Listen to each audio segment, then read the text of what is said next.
Hello everyone and welcome to the ORE Academy. Today we'll talk about the pricing engine XML file, and the video will be structured as follows. So first part is going to be the overview of this file, and the second part is going to be a more detailed view.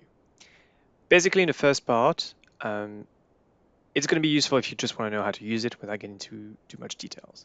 For example, if you're planning on using it by just copying an existing pricing setting from another file, which is actually what most people do, and it will also show you briefly what the file looks like and how to generate it through a quite helpful spreadsheet.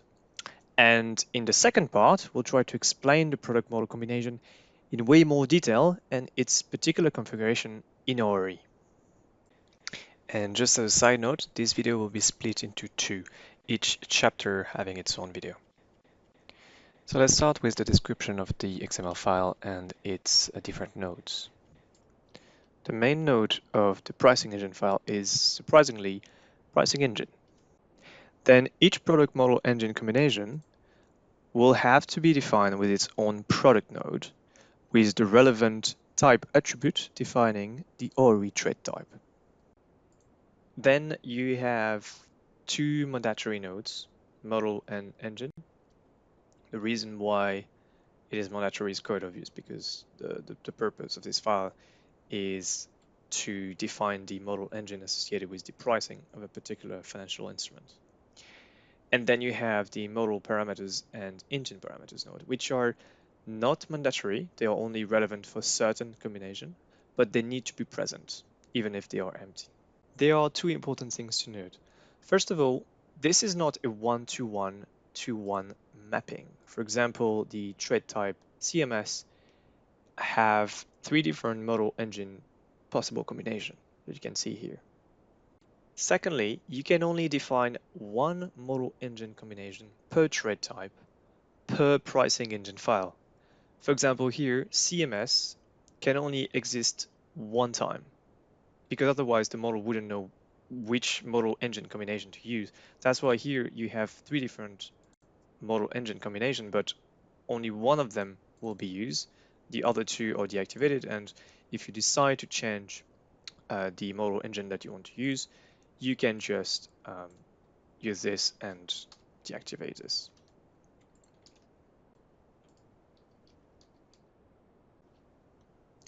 Then we have the model engine parameters, which are in both cases parameters node with the attribute name and then the value allocated to this parameter. And if we look at, for example, the Bermudan Swaption, which is the one taken as example in the user guide, you can see that we have both model parameters and engine parameters. And each of them here will be explained in the documentation. They are not necessarily all very obvious. If you do have questions, particular questions about these parameters, please do contact us and we'll try to answer as much as possible. And we'll take a look in a little bit more detail this Bermudan swaption example in a few minutes.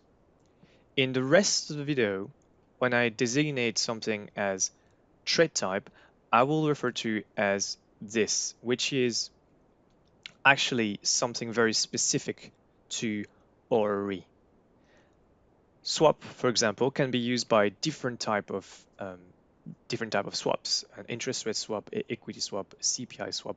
Those are ad hoc sort of general classification that you would use in everyday's language. This ORE trait type would actually refer to something very specific to ORE in the code, like forward bond or equity options, and product type will designate something more general. And you can actually see the trait type as a sort of parent classification of the general product type. In the second part of this chapter 1, we'll take a look at a product pricing engine XML generator spreadsheet. And this is quite useful because usually most people would tend to just take an existing example in the repository when they want to configure the pricing engine for pricing, and this is perfectly fine. But this spreadsheet enables you to produce that for pretty much any type of instrument or any type of product type. And this spreadsheet should be available on the website. The link will be in the description of the video. Now let's take a look at how it works. In the tab list product, you'll have a list of instrument or product type or product name, whatever how you want to call it. And you should have quite an extensive list of it. If you want to generate the pricing engine XML, you just have to select the product type that you want in here. This list here is what is in the list product type. For example, we can take a look at the one we looked earlier, which was a CPI swap. You'll see here that you don't need any additional information. We'll take a look just after what this is. And if we compare to what I showed you earlier, we have the product type, which is the here interest rate swap, and the general sort of denomination of this instrument. We have the RE model, the RE engine, the RE trade type, which is swap here. The RE model engine class, that's just the name of the C++ class if you want to define it in the code. And we have the product tag, which is just specific to scripted trades. You may notice that for this product type, there's no model parameters, there's no engine parameters, and this is the same for what we've seen earlier with the swap in the pricing engine XML file. You'll notice one little something about the engine used. This is mainly used for risk generation, and this is mainly used for pricing valuation. Now, while this is the sort of input tab, the output or in the XML output name tab, and you can see that this produced the whole node. And you could literally just copy this, go into your pricing engine file, and paste it. And hopefully, this would work. Now let's take a look at a slightly more complex example that we briefly looked at earlier, the Bermudan vanilla swaption.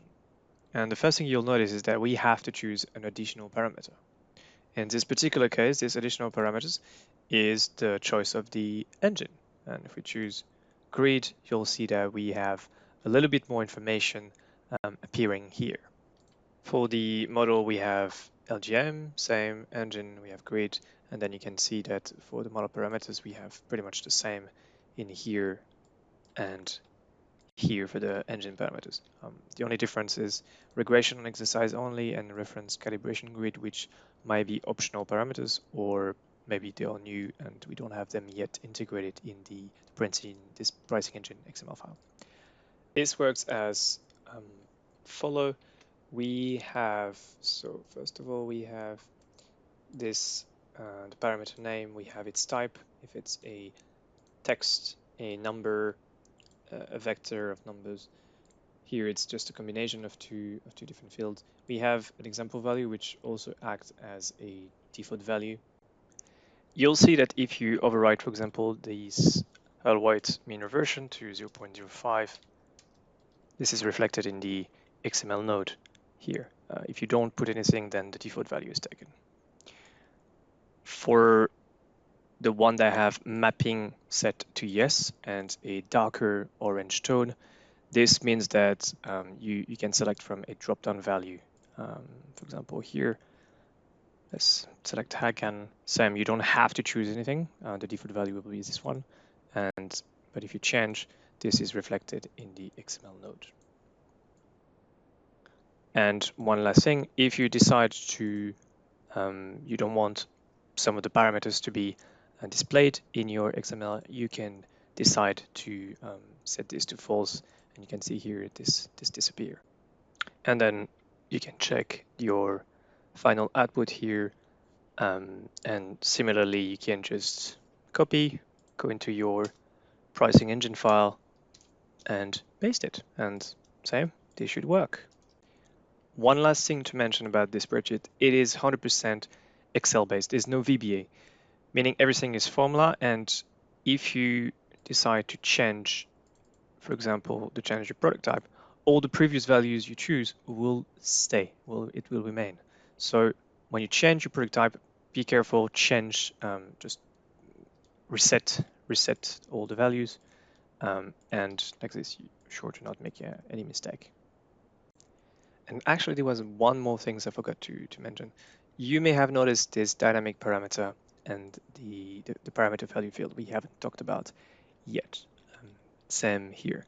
Usually, there's not that many choices. It's usually product tags, so that is just a more refined version of the engine for scripted trades. Here, it's an interest rate hybrid, or it's currency, and it just makes the parameter a little bit more specific. Here, you may notice it's interest rate reversion euro.